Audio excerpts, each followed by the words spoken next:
Sir breakfast meeting CM ಮನೇಲಿ ಆಯಿತು, DCM ಮನೇಲಿ ಆಯಿತು ಸರ್. ಗೊಂದಲಗಳಿಗೆ ಈಗಾದರೂ ಪರಿಹಾರ ಸಿಗುತ್ತಾ? ಸೋಮವಾರ ದೆಹಲಿ ಹೈಕಮಾಂಡ್ ಭೇಟಿಗೆ ಹೋಗ್ತಿದ್ದಾರಂತೆ. ಗೊಂದಲಗಳಿಗೆ ಈಗಾದರೂ ಪರಿಹಾರ ಸಿಗುತ್ತಾ ಅಂತ ಕೇಳಬೇಕು ಅವ್ರನ್ನ. ನಮಗಂತೂ ಒಳಗಡೆ ಏನು ಚರ್ಚೆ ಆಯಿತು ಗೊತ್ತಿಲ್ಲ. ನಮಗೆ ಹೊರಗಡೆ ನಾವು ಅಂದ್ಕೊಂಡಿರೋದು ಎಲ್ಲ ತಿಳಿ ಆಯಿತು ಅಂತೇಳಿ ಅಂದ್ಕೊಂಡಿದ್ದೇವೆ. ಹೊರಗಡೆ ಯಾವುದೇ ನಮ್ಮಲ್ಲಿ ಸಮಸ್ಯೆ ಇಲ್ಲ. ಆದರೆ ಸುಮ್ಮನೆ ಅನಾವಶ್ಯಕವಾಗಿ ಇದನ್ನು ಗೊಂದಲ ಸೃಷ್ಟಿ ಮಾಡಿ ನೀವು ಸಹಾಯ ಮಾಡಿದ್ದೀರಿ ಅದಕ್ಕಾಗಿ, ಮಾಧ್ಯಮದವರು ಕೂಡ. ಹಾಗಾಗಿ ಸ್ವಲ್ಪ ಇದೆಲ್ಲ ತಿಳಿಯಾಗಿದೆ ಅಂತೇಳಿ ಅಂದ್ಕೊಳ್ತೇನೆ. ಸೆಷನ್ಗೆ ಹೋಗ್ತಾ ಇದ್ದೀವಿ.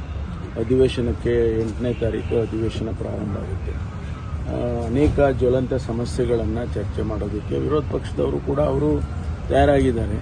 ನಮಗೆ ಯಾವ ರೀತಿ ನಮಗೆ ಸಲಹೆ ಸೂಚನೆಗಳನ್ನು ಕೊಡಬೇಕು, ಕ್ರಿಟಿಸೈಸ್ ಮಾಡೋದು, ಸದನದಲ್ಲಿ ಚರ್ಚೆ ಮಾಡೋದು ಒಂದು ಭಾಗ. ನಾವು ಅವರನ್ನು ವಿಶ್ವಾಸಕ್ಕೆ ತಗೊಂಡೇ ಕೆಲಸ ಮಾಡ್ತಕ್ಕಂಥ. ಸೋನಿಯಾ ಗಾಂಧಿ ಅವ್ರನ್ನ ಭೇಟಿಯಾಗೋವರೆಗೂ ಗೊಂದಲ ಹೋಗಿದೆ ಅನ್ನೋದೇ ಗೊಂದಲನೇ ಅಲ್ವಾ ಸರ್ ಅದು ಅಂತ? ಅದ್ರ ಬಿಡಿ, ಬೇರೆ ಏನಾದರೂ ಮಾತಾಡಿ. ನೀವು ಬರೀ ಅದನ್ನೇ ಹೇಳ್ತಾ ಇದ್ರೆ ನಾವು ಅದನ್ನೇ ಹೇಳಕ್ ಹೋಗ್ತೀವಿ.